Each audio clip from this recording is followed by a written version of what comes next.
whole dynamics change.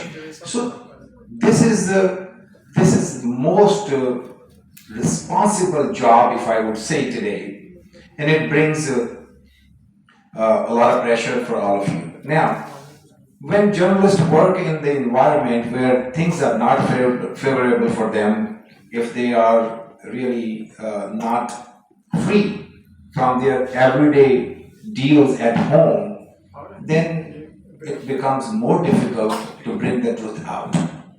So I agree with you guys 100% that journalists should not go through, everyday making ends meet situation.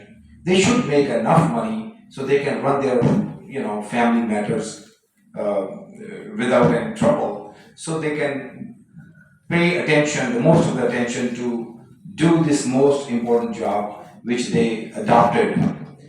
Unfortunately, it's not the truth.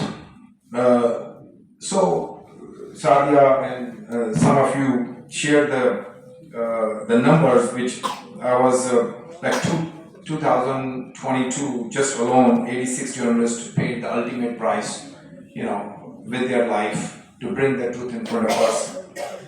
And since the beginning of this century, it's more than 2,000 of them, probably 2,200 plus, who lost their lives.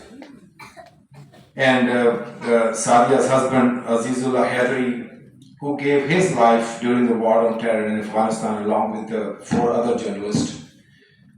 We gathered today to pay our utmost attribute to their sacrifices, and at the same time, we wanted to talk about today's scenario where we want to bring, all of us should move forward to bring the right environment for this profession.